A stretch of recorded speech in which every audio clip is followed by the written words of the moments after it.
Assalamualaikum warahmatullahi wabarakatuh. Selamat siang teman-teman semua.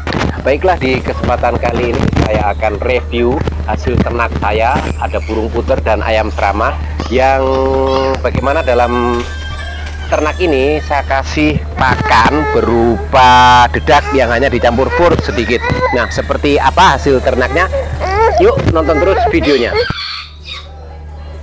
Halo teman-teman, jangan lupa ya dukung channelnya Yusmadi. Jangan lupa subscribe ya. Dadah.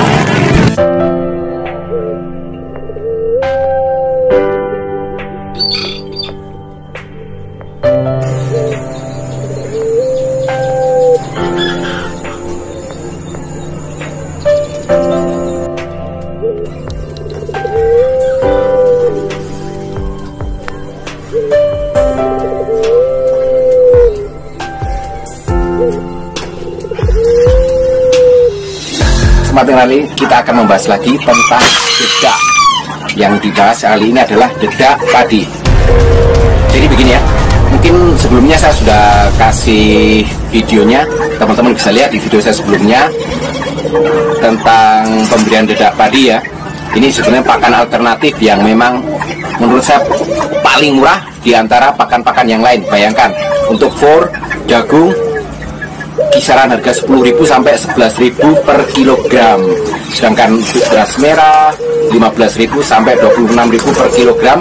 Sedangkan untuk millet sendiri kisaran 30 sampai 40.000 per kilogram. Nah, sedangkan di sini saya sendiri membutuhkan pakan untuk semua ternak saya ini kira-kira antara 4 sampai 5 kilogram dalam satu hari. Nah, dengan memberi makan dedak ini pakan alternatif ya, karena kebetulan memang kondisinya ya burung banyak dan penjualan agak menurun. Jadi kalau kita nggak siasati, saya nggak mau siasati dengan memberi makan dedak ini, pakan yang murah ini ya, otomatis saya tekor. Karena jika saya pakai millet, bayangkan 1 kilogram 30.000, jika dikalikan 4 berarti sudah 4 kali 4 ya, 4 kali 4 berarti 160.000 dalam satu hari. Sedangkan dengan dedak jagung saya hanya butuh kurang lebih 20 sampai 25.000 rupiah dalam satu hari. Nah, untuk kali ini saya akan kasih lihat ke teman-teman kira-kira efeknya apa sih pemberian dedak ini di ternak-ternak saya. Di sini ada burung merpati, ada ayam serama dan juga burung puter. Tapi untuk puter belong, mohon maaf saya tidak sarankan. Di sini ada beberapa puter belong yang saya kasih pakan dedak dan suaranya nggak ngaruh karena kebetulan saya breeding. Sebelum saya kasih dedak juga saya kasih makan fur. Dan kalau selama ini ya, menurut pantauan saya, kalau untuk yang burung yang loloh atau ada indukannya yang sedang meloloh itu dikasih makan apapun kayaknya suaranya tetap nggak bisa sebagus dengan burung yang tidak meloloh. Oke, jadi saya akan kasih lihat ke teman-teman nih. Kebetulan burungnya ini ada di sini. Mereka kayuan di sini. Nah, ini burungnya kebetulan ada di sini nih. Alhamdulillah sehat-sehat semua. Nah, teman-teman bisa lihat ini burungnya ada di belakang saya ini, semuanya sehat-sehat. Kalaupun sebelumnya ada yang mungkin seperti apa ya, kayak murung atau bulunya kusam, itu pengaruh saya udah lama nggak jemur, dan alhamdulillah hari ini sudah bisa saya jemur. Saya bersihkan semua kandangnya dan sekarang sudah fit lagi. Seperti ini teman-teman bisa lihat di belakang saya ini sudah fit lagi, sudah nggak seperti sebelumnya yang bulunya mengkorok apa itu kemarin, dan juga mungkin faktor cuaca ya. Jadi saya kira nggak ngaruh dengan saya berikan makan dedak ini ya. Terus kalau untuk pemberiannya, teman-teman bisa lihat di video saya sebelumnya, pemberiannya saya kasih air sedikit, nggak terlalu basah ya, karena kalau terlalu basah becek, cepet kotor. Dan memang ada sedikit yang ini ya, bulunya agak kusam, itu pengaruh karena kotoran dari dedak tadi ada yang nempel ya. Beda dengan jika saya kasih makan makanan kering seperti fur ataupun jagung. Nah, di sini kalau soal produktivitas, nah di sini ada beberapa burung-burung saya seperti ini yang cuhu yang di sini nih. Nah, ini dia juga masih tetap produk meskipun saya kasih makan dedak. Hanya saja jika ada anakannya yang seperti ini, teman-teman bisa lihat ini. Nah, kalau yang posisi lagi ngeloloh sebenarnya aman kalau dikasih makan dedak. Hanya saja piiknya susah biasa, susah besar gitu loh. Pertumbuhan bulunya juga agak lambat. Jadi saya tetap kasih makan fur untuk yang ada anakannya. Nah, sedangkan yang lain ini ada beberapa yang di sini seperti di belakang saya ini nggak produk. Saya kira sudah saya buktikan ini bukan karena pakan ya, jadi nggak mempengaruhi produktivitas dari burung-burung tersebut. Karena apa? Sebelum saya kasih makan dedak juga, ini burungnya udah nggak produktif. Saya kira ini mungkin karena faktor ini ya, tempat yang sempit, karena ini sudah ada beberapa pasang, bahkan satu kandang ada yang sampai 10 lebih. Nah, ini biasanya memang kalaupun nelor atau ngeram susah jadi karena terganggu dengan kapasitas kandang yang sempit. Jadi sekali lagi saya tekankan, bukan akibat pemberian pakan dedak ini ya, walaupun mungkin dedak nggak bisa meningkatkan produktivitas ini, tapi setidaknya tidak mengurangi, jadi nggak ada masalah untuk produktivitasnya.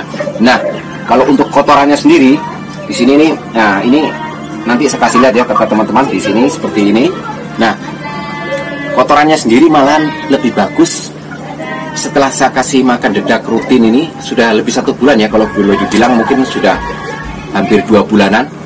Malah ada yang sebelumnya kotorannya itu encer, mencret, tapi setelah rutin saya kasih makan dedak, alhamdulillah, tidak tahu apakah memang kebetulan atau memang faktor dari dedak itu sendiri, nggak ada lagi yang mencret. Jadi kotorannya bagus, dia kotorannya ya nggak mencret, nggak ini, nggak terlalu, pokoknya bagus lah. Seperti yang teman-teman lihat nih, kotorannya nggak seperti sebelumnya, ada yang mencret apa.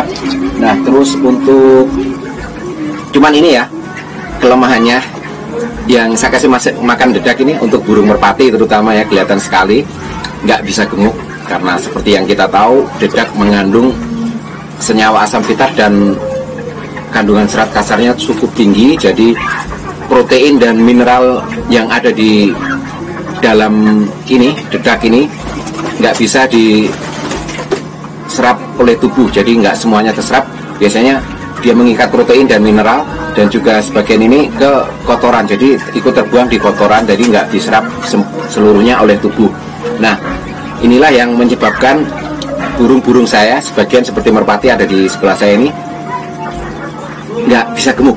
Nah, jadi kalau untuk yang teman-teman mungkin memelihara binatang atau hewan, mungkin unggas atau yang untuk dikonsumsi, saya sarankan jangan dikasih makan dedak. Kalaupun dedak mungkin harus dicampurkan dengan fur ataupun pakan-pakan lain yang lebih bergizi. Namun sebenarnya untuk mengurangi atau menghilangkan kandungan asam fitat itu ada sih caranya, cuman saya belum bisa videokan ke teman-teman karena saya sendiri belum mempraktekkannya. Nah, sedangkan untuk ayam serama kebetulan ini seperti ini ya, ini kan bukan ayam konsumsi, jadi kalau menurut saya nggak ngaruh. Semakin kecil bentuk tubuhnya, semakin ramping malah semakin bagus, kalau menurut saya seperti itu, jadi nggak ngaruh. Dan terus mungkin ada ini ya, kira-kira doyan nggak? Alhamdulillah kebetulan semua burung saya, burung, ayam, dan hewan-hewan saya yang ada di sini, ini unggas ini semua saya kasih makan dedak, semuanya doyan. Jadi kalau mungkin ada kendala pada saat pertama beralih pakan dari fur atau jagung ke dedak, mungkin caranya ditunda dulu jam makannya. Jadi misalkan makannya biasanya pagi, jangan dikasih makan pagi, mungkin kasih makan siang atau sore, yang penting tetap sediakan air minum. Dan satu lagi, tetap jaga kebersihan ya. Jadi kebersihan tempat makan, kebersihan tempat minum ini harus diperhatikan. Jika kita memang memberi makan dedak, ini harus lebih sering diperhatikan, karena dedak ini kita kasih air ya, jadi dia sedikit basah, jadi sisanya biasanya lebih menimbulkan banyak kotoran di tempat makan ataupun minum ya. Jadi dan juga ini kandang juga harus lebih sering dibersihkan ya. Jadi itu ya. Dan kalau saya sendiri selama ini kasih makan dedak hanya 1 kali dalam 1 hari. Itu bukan karena tapi saya kasih makan ini, dan kalaupun tersisa itu mungkin sampai keesokan harinya, karena saya kasih makan dedaknya itu nggak terlalu basah, jadi masih awet alias nggak basi gitu ya. Jadi masih istilahnya, kalaupun ada misalkan sampai 10 jam atau 12 jam ke depan setelah saya berikan itu, dedaknya nggak basi, karena memang nggak terlalu basah. Jadi cuma saya kasih istilahnya kalau orang Jawa nyemak-nyemak gitu loh, jadi nggak terlalu basah dan nggak juga terlalu kering, hanya sekedar supaya air dedaknya bisa lengket. Kadang saya campurkan fur, biasanya 1:3, 1 kilo per 3 kilo dedak. Nah, jadi begitu ya. Tapi kadang juga saya kasih dedak murni karena memang ngirit ya. Jadi saya kasih lihat ke teman-teman. Jadi ini bisa mungkin untuk alternatif pakan buat teman-teman lain yang mungkin belum mencoba atau ragu ya. Di sini saya sudah buktikan nggak ngaruh di produktivitas ataupun kesehatan hewan-hewan yang saya kasih makan dedak. Hanya saja itu tadi seperti yang saya bilang, susah gemuk. Jadi kekurangannya di situ ya. Nah terus kalau untuk ini, nah itu tadi yang seperti saya jelaskan apa, dia jadi bulunya kusam. Nah itu sebenarnya bisa dihindari dengan cara sering-sering membersihkan kandang atau mungkin sering dijemur. Nah kebetulan burung-burung saya yang sebagian banyak yang kusam karena memang dalam 1 bulan kadang nggak saya jemur sama sekali. Nah jadi di situ ya saya sudah bagikan pengalaman saya ke teman-teman semua bahwa pemberian makan dedak ini baik untuk ayam serama, burung merpati ataupun burung puter saya, bahkan kuku juga saya kasih makan dedak, sampai detik ini aman-aman saja dan nggak ngaruh di kesehatannya ya. Jadi mungkin begitu saja yang bisa saya jelaskan ke teman-teman. Kalau misalkan ada yang nggak setuju dengan cara-cara saya ini ya nggak apa-apa, kita masing-masing punya cara tersendiri. Tapi kalau memang untuk suara saya nggak sarankan ya. Kemungkinan kalau untuk burung yang misalkan terbuka kelantan atau apa dikasih makan ini, kemungkinan suaranya mungkin berubah kurang merdu atau bagaimana ya, saya nggak tahu. Karena ini yang di sini yang saya kasih hanya burung-burung yang saya breeding. Jadi burung breedingan ini biasanya walaupun dikasih makan fur atau rata-rata dikasih makan fur kan, suaranya tetap dia nggak bisa sebagus burung-burung yang nggak di breeding. Sedangkan untuk burung saya sendiri, untuk puter dan lainnya yang nggak saya breeding, tetap saya kasih makan biji-bijian, nggak saya kasih makan dedak. Jadi makanannya makanan kering. Jadi begitu saya teman-teman kesimpulannya. Mungkin buat teman-teman saya hanya berbagi pengalaman. Yang mau ikut monggo, yang nggak mau ikut nggak apa-apa. Di sini saya hanya berbagi pengalaman dan sudah saya buktikan dan hasilnya aman-aman saja. Jadi cukup sekian pembahasan tentang dedak untuk kali ini. Dan jangan lupa buat teman-teman yang belum subscribe, jangan lupa subscribe dan jangan lupa like-nya ya, jangan lupa. Dan share ke sosial media teman-teman jika menurut teman-teman ini bermanfaat. Cukup sekian. Wassalamualaikum warahmatullahi wabarakatuh. Sampai jumpa di kesempatan yang akan datang. Mudah-mudahan video ini bermanfaat. Dadah.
Một cây cái cột của mình hàng bắt lắm, không phải bắt áp.